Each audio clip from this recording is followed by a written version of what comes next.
Welcome back, students. In this section, I'll be talking of an important component that is known as regulation of blood glucose. This is something which should be known to everybody. What I am talking is of a biochemistry level, a first year level, but with some inputs of higher levels also. So if you know these basics, you can build up on it. As you go to higher levels, you can understand that better if this foundation is good. So let us talk about how blood glucose is regulated. By now, you must have been knowing what is the normal blood glucose level. What is the normal blood glucose level? And what is the difference between blood sugar and blood glucose? And what is the difference between blood or plasma? Or what is the difference between postprandial or fasting? So all these things are what I'm going to talk of in basic languages. So what is the normal values? Fasting blood glucose. When I say blood glucose, is it right? It depends on what is the method that is used to estimate blood glucose.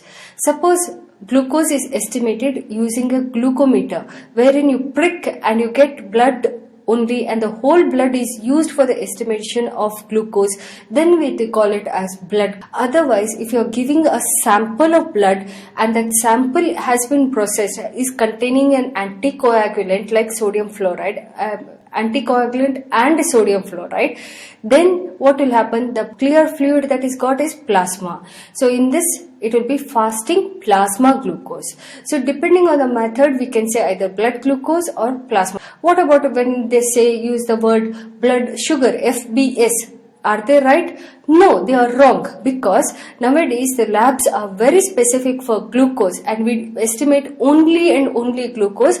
We never estimate other sugars like fructose, galactose, lactose. Previously, those words were okay when we used to use the word fasting blood sugar, because all the sugars used to be estimated by those methods. But now we are highly specific and we estimate only glucose levels. Hence the word should be either fasting plasma glucose or fasting blood glucose. That will be the appropriate terminology to be used. Now, I am using the word blood glucose most of the time because we are thinking of using a glucometer. But remember, there can be slight difference in the plasma glucose and the blood glucose also. Blood glucose gives a value within 30 seconds when you are doing by glucometer. Plasma glucose takes time. We will have added an inhibitor, but plasma glucose levels are supposed to be more accurate. But it doesn't matter so long as we have a we have a bigger range for glucose when you compare to other metabolites. So slight difference in the values does not matter. So let us look at the fasting blood glucose. Now again I used the term fasting. What does it mean? Fasting means it should be in the early morning following an overnight fast. One need not have fasted for full one day to get fasting blood glucose. Fasting stands for overnight fast. The dinner should have been over the previous day around 8 o'clock or 9 o'clock, and the blood glucose should be estimated early morning without taking anything except water, because water does not contain calories. So coffee, tea, biscuit, nothing these are allowed, and a fasting blood glucose is measured. So this is known as fasting blood glucose. The normal value for this is 75 to 110 milligrams per dl. These are certain values which you cannot forget or which you cannot afford to forget. This should be at the back of your mind, mind always. So this is in following an overnight fast of 12 hours. 8 o'clock the previous day dinner followed at 8 o'clock of blood glucose estimation. We have an overnight fast of 12 hours. Postprandial blood glucose. What do I mean by that? Postprandial means we also use ppbg. The normal value is 120 to 140 milligram per dl. Postprandial stands for 2 hours after a meal. Not 1 hour, not 1.5 hours, not 2.5 hours, 2 hours after a meal. So some people go beyond 2 hours, but that is also okay. But usually we say 2 hours after a meal. If blood glucose is estimated, you call it a postprandial. Now certain things in certain type of estimation, lab estimation, we also use the word postprandial or a post-glucose load. Now when I use the term postprandial, it means an ordinary breakfast. We are not talking of a glucose load here. We are talking of an ordinary breakfast following an usual routine normal breakfast 2 hours following that will be the postprandial blood glucose. What do you call a blood glucose that is estimated any time of the day? We call it as a random blood glucose. It could be before the breakfast, it could be, it has taken some turn tea or coffee or biscuit and then blood glucose, it becomes random.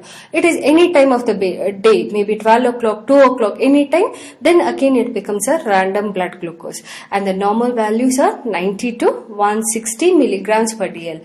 Any time of the day, these are the values that should be known. Out of this, which is more important? Random is important, FBS is important, or postprandial? Random is not accepted nowadays. For the diagnosis of diabetes mellitus and all, it is not accepted. So then when do we do this random? Suppose it is an emergency surgery has to be done. Immediately we can do a random blood glucose. But if you are going for diagnosis of diabetes mellitus, it is better to go for a fasting blood glucose level. Suppose you are going to check for how the drugs are acting, whether the drugs are able to decrease the postprandial glucose load, it is better to go for both the fasting and the postprandial blood glucose levels. Usually for a diabetic, we go for both the blood glucose levels and we look at the regulation of the blood glucose both postprandially and what is the insulin response following a meal, and also during fasting what is the blood glucose level. So this is the importance of knowing which time of the day blood glucose has to be estimated. Now let us look at what are certain terminologies that are commonly used. If you are already passed out MBBS, you will be using this, but if you are still in the first MBBS, I want you to look at this. Hyperglycemia means increase in blood glucose. Hypoglycemia means decrease in blood glucose. Glycosuria means urea, so sugar in urine, but to be more specific, we say glucosuria means glucose in urine. Glycosuria stands for sugar, including any sugar, whereas glucosuria is very specific for glucose. So any sugar it could be because of fructosuria, galactosuria, pentosuria, lactosuria. All this will come under the category of sugars. Whenever one important feature that should be known is whenever blood glucose, when does glucose appear in the urine? It will appear in the urine only and only if the blood glucose level increases more than 180 milligram per dl. This 180 milligram per dl is a very important value. Only then, why? What is this? This is called as the renal threshold. It is when the blood glucose level increases more than 180, only then sugar or glucose will start appearing in the urine.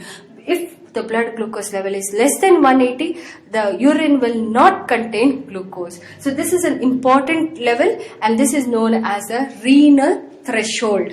So when blood glucose levels increase more than 180, glucose starts appearing in the urine. Now in physiology, you will be learning more about what is called as tubular maxima. Now let us not confuse the tubular maxima with the renal threshold. Renal threshold is always 180 milligrams and it refers to the blood glucose level more than the kidney tubular absorption capacity. So when the blood glucose levels more than 180, we call it renal threshold and glucose starts appearing in the urine. So now let us go further. How blood glucose, what are the contributing factors, what contributes to this blood glucose and how is it removed from the body. So from where did this glucose appear in the blood? What are the sources? Main source is diet. More you eat, more is the blood glucose. What else? Glycogenolysis. Remember, the liver is having glycogen stores. So when that is degraded, that also releases blood glucose. Always remember that muscle glycogenolysis never contributes to the blood glucose level. What about gluconeogenesis? Again, it is hepatic gluconeogenesis. Sometimes it is the kidneys also which are taking over gluconeogenesis. They also contribute to the blood glucose. So this is the supply of glucose. What are the utilization of glucose? So blood glucose can be used for, or it can be stored, or it can be converted. What is it used for? It is used for energy, glycolysis. That is why glucose is present. It is used for energy. It is used for producing pentoses, used for producing NADPH. It may be used for producing other sugars like galactose. It may be used for the production of glycoproteins, glycolipids, amino sugars, your structural mucopolysaccharides. Everything can be used for all these purposes. What else can it be? It can be stored as glycogen, or it may be converted to fat. Remember, glucose can be converted to fat by whenever there is extra acetyl CoA produced, it goes into fatty acid synthesis. So extra glucose, whatever is there, will be stored as fat, adipocytes, and lipogenesis can take place. So now let us look at the homeostasis of blood glucose. How the blood glucose is maintained. What maintains this blood glucose? So basically we say there are three mechanisms. The hormonal mechanism, the metabolic processes, maybe because of the effect of the hormones on the metabolic processes, and the renal mechanism by which the blood glucose levels are maintained. So how is it maintained in the fed state? How is it maintained in the in the fasting state? This is already told to you in the integration of metabolism. This is going to be a revision. How is the blood glucose maintained in the fed state? Why in the fed state it is important? You have taken in so much, your blood glucose is rising so much, you don't want that also to happen. It has to be maintained within that normal range. So you have to have a mechanism which is going to decrease the blood glucose. You can't have a mechanism we need to maintain within that normal range. So the dietary intake of carbohydrate, protein or lipids, what it will do, it will stimulate, they will get digested and absorbed, and it will reach the pancreas. Now remember, in the pancreas we have glucose transporter 2. Is it insulin dependent? No, it has whatever dietary you take, they just directly reach the pancreas. It is absolutely insulin independent. Glucose transporter is insulin independent. So what will happen? In the glucose transporter 2, you have got the beta cells and the alpha cells. The beta cell synthesize and release insulin. Whereas at the same time, the same glucose is going to inhibit the alpha cells and inhibit the release of glucagon. At the same time, this is going to happen. One is going to be stimulated, the other is going to be inhibited. So release of glucagon is inhibited. What else can happen? This release of insulin is stimulated by glucose, amino acids, and the GI hormones itself, like secretin, etc., will synthesize and release of insulin is stimulated by the pancreatic beta cells. Now what happens? This insulin now is in the circulation. What does it do? It reaches the liver and also the extrahepatic tissues. What does it do in the liver? In the liver, do we require insulin for glucose to enter? No, we don't require insulin for glucose to enter into the liver, because it is having glucose transporter 2, just like is in the pancreas. But insulin is required for certain other things, because it is going to act on the different regulatory hormones and thereby increase the glucose use.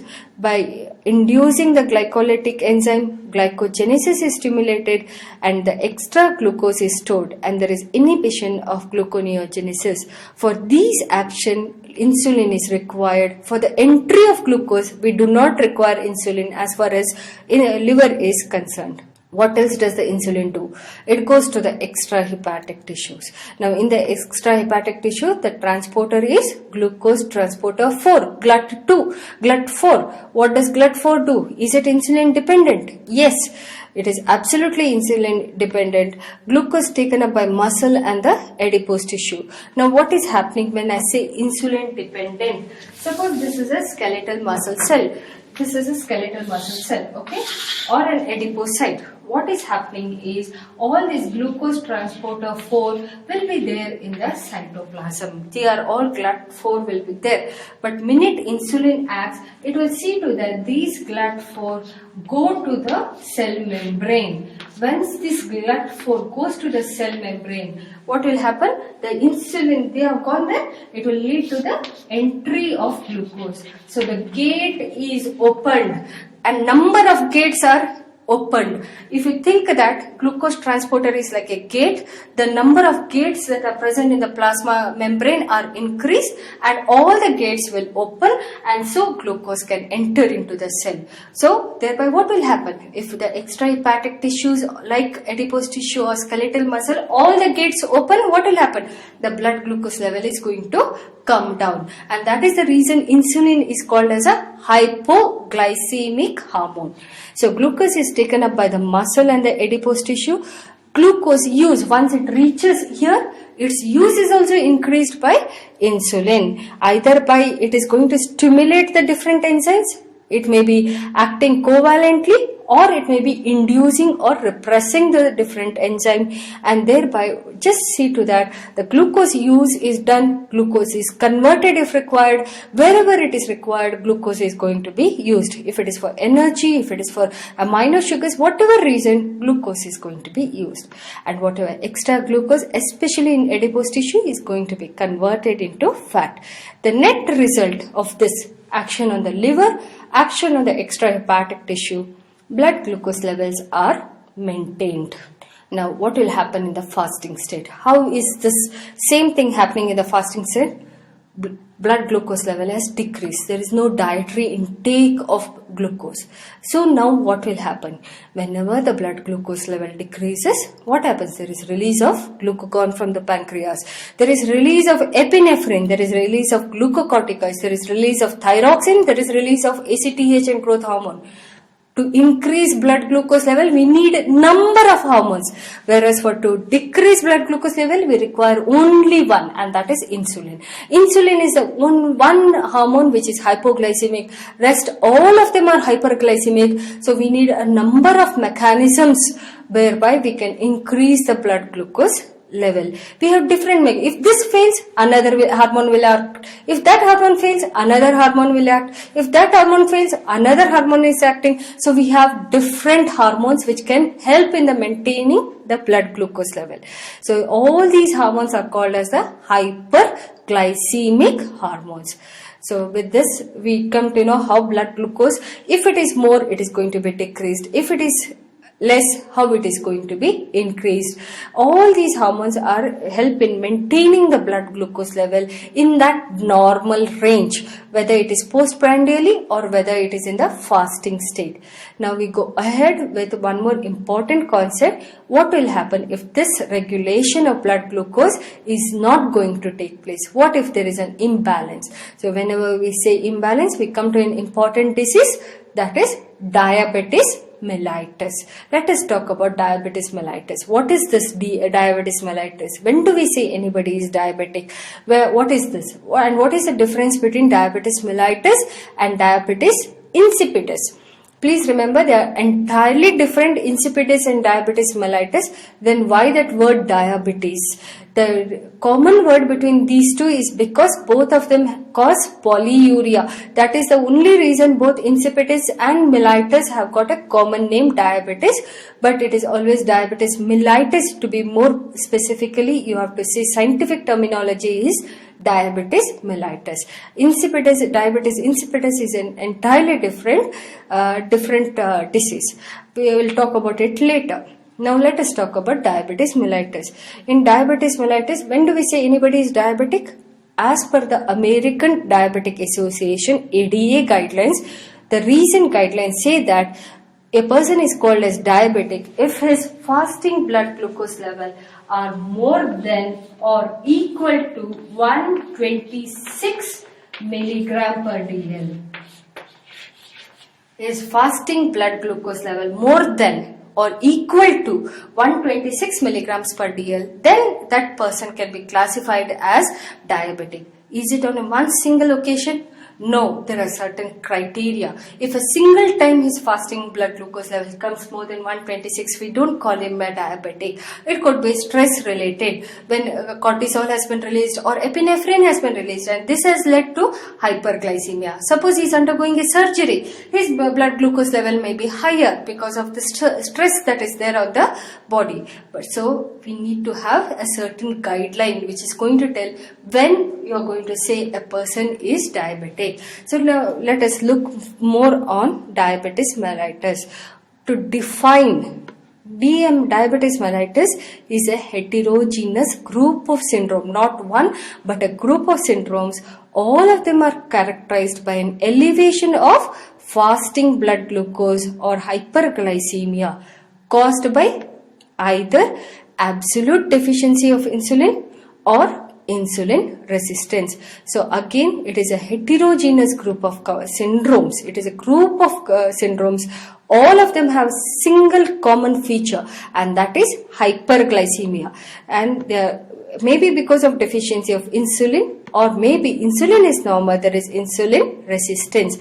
When I say the word insulin resistance, it means decreased sensitivity of tissues to insulin. The insulin is there in the blood, but the tissues on which it is supposed to act, like the extrahepatic tissues, like the adipose tissue or skeletal muscle, they are not acting. They are not sensitive to insulin. Insulin is there, but the insulin is not able to do this function. Insulin is not able to open the gates of the cells, or insulin is not able to provide entry of glucose into these cells. Then we call it as insulin resistance. Now I'll talk more about diabetes mellitus, how it is classified, how it is diagnosed, what are the lab investigations to be done. I'll talk about it in my next session. Thank you.